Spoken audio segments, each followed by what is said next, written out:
Hi YouTubers, welcome to my brand new channel called V8 Mark. Yeah, you've guessed it, my name's Mark and well I love V8, so easy coming up with a name. Right, so why have I created this channel? Well, I think the reason is over the next 12 to 18 months hopefully I'm going to be building an AC Cobra replica, and I really wanted, there was a couple of reasons. I wanted to document it for my own benefit, but also to keep myself company in the garage, somebody to talk to, and I thought, you know, YouTube channel, that'd be okay. So that's what I'm going to do. So, well, who's V8 Mark and how did I get here? Well, I'm in my late 50s. I've been a petrol head for as long as I can remember, since I was a toddler. Always had a car in my hand, and it just grew from there, Skeletrics and, you know, model cars, all the rest of it. And I think I must have been about 7 or 8 year old, going by the age of this movie, because the movie came out in 1976, so that would have made me 7 or 8 year old. And the movie was called The Gumball Rally, and I remember going to see this in the cinema, and it was mesmerising.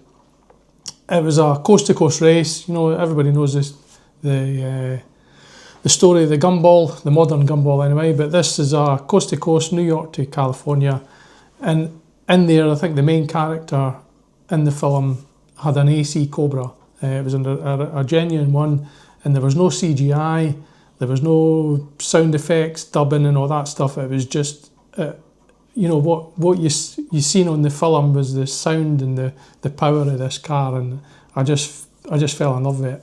And then as I grew older, there was a poster on the wall and that kind of stuff. So yeah, my history, car history, well, how long have you got? I've had a few cars, let me tell you, I've had a few cars, and I've probably lost count of how many cars I've had. I've had a lot of American cars, hot rods, that kind of thing. Always like stuff that's on air ride, and you know, and then also, you know, I think I had a few months where I tried an Aston Martin. I had a Vantage, that was really nice, and I got a GTR as well for a wee while. Nissan GTR, that was a bit of a flying machine. So yeah, in 2019, just before COVID, I also had a DAX Cobra replica, which I absolutely loved it. It's been my favourite car. Out of everything I've had, it's just been my favourite car. I regretted selling it as soon as the guy drove out the street. It was just, what have I done? I just used to, it's the only car where I've been in the office at work, and the sun's out, and I'm thinking, I've been excited to get home, to jump in the car and go out. So ever since then, I've kind of had this hankering to build my own one from scratch. And you know, I'm thinking, time's getting on, retirements. I'm planning to take early retirement at some point, and I thought, yeah, time's getting on, so I'm going to get it done. So that's what I did. Now, I found myself looking, where am I going to buy the kit from?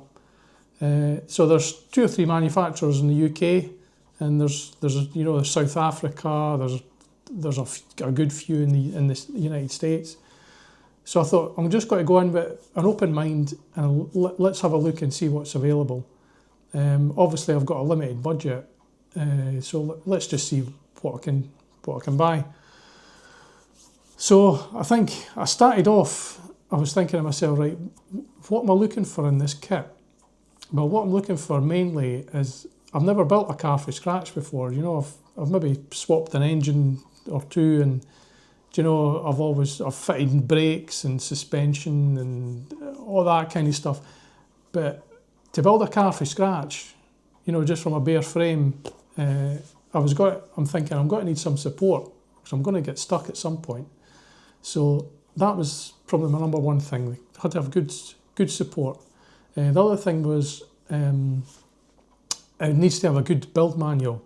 So, as I've said I think I've said before to somebody, I'm the best cook in the world if I've got a cookbook in front of me, you know, and I can follow it to the letter. But otherwise, you know, I'm just going to be flailing around. So that was the other thing. I had to have a good manual. So then I started looking around, and I think I've narrowed it down to maybe four companies. And the first one, the first one I thought, which would have been my preference, to be honest with you, if they'd been in the UK, and it was Factory 5.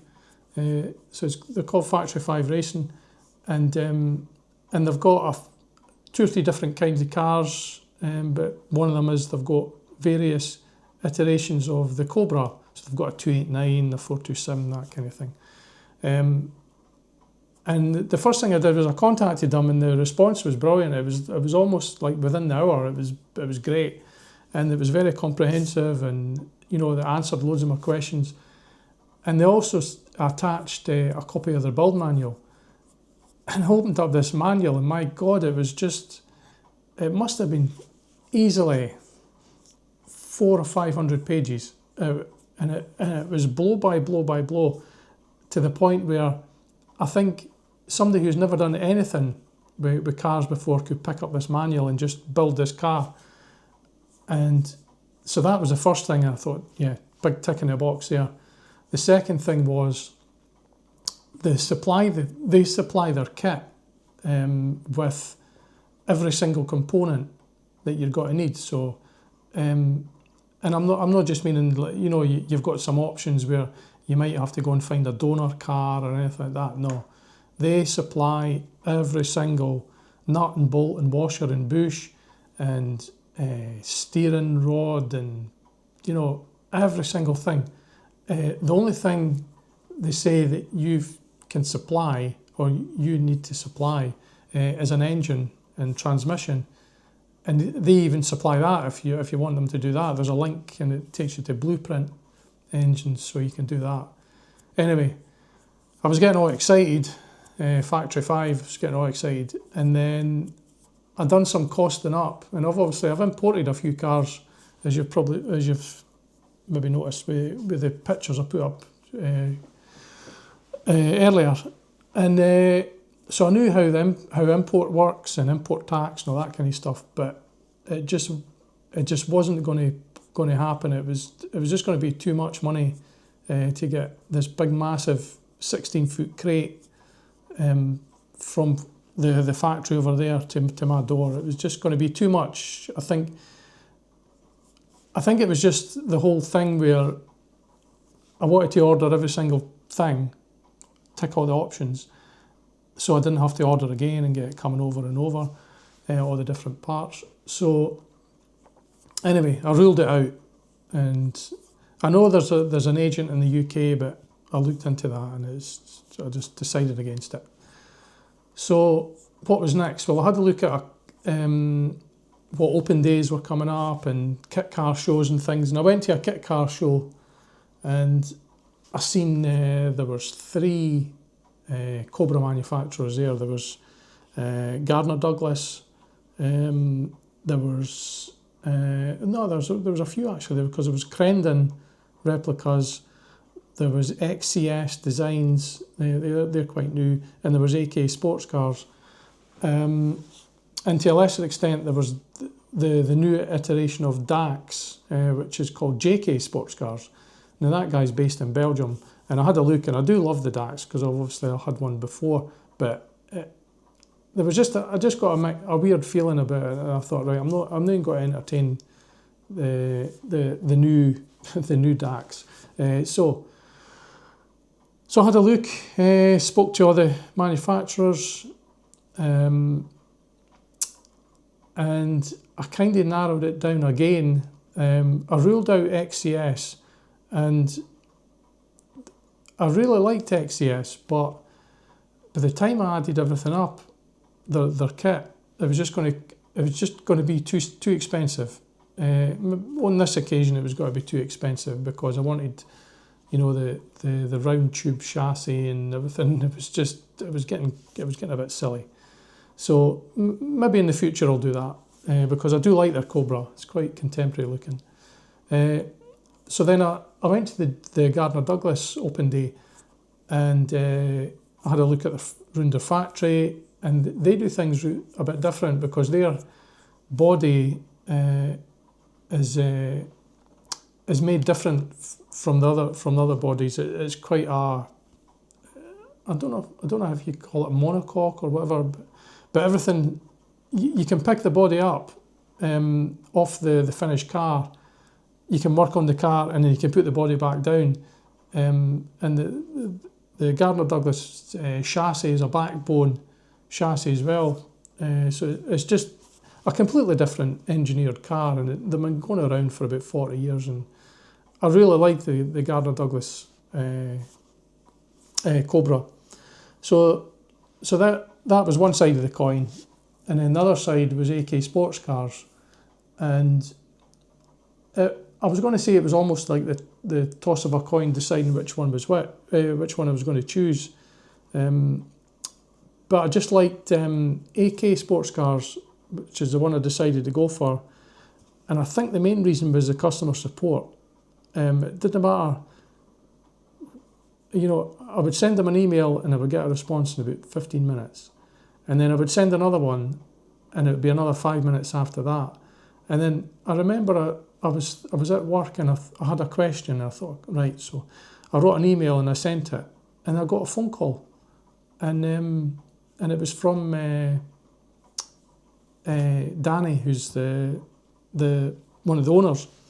Well, she's the daughter of John, and it was just she phoned and she talked me through the questions I had, and I thought, you know, this is great. I'm getting a good feeling. So I went to their factory, had a really good look round, drove the demonstrator. Well, I had a shot in the demonstrator, and it just felt nice. It just felt really nice, and the whole outfit just it was quite impressive. So anyway, I placed my order, and that was that. Right, that's the end of the first episode. Hope you enjoyed the introduction to my car history and what I'm about to do with this Cobra build. So I think what I'm going to do is just to, I don't know how else to describe it, I'm going to launch the channel. I'm going to publish an episode weekly for the next 5 weeks, and then so obviously with this one and then another 4 after this. And then episode 6 is really where the build gets into the nitty gritty. So yeah, and from then on I think I'll do it every 2 weeks just to give me enough time to get the footage together and also edit all the stuff, and obviously do the build at the same time. So anyway, hope you enjoy this, and I will see you on the next one. Bye bye.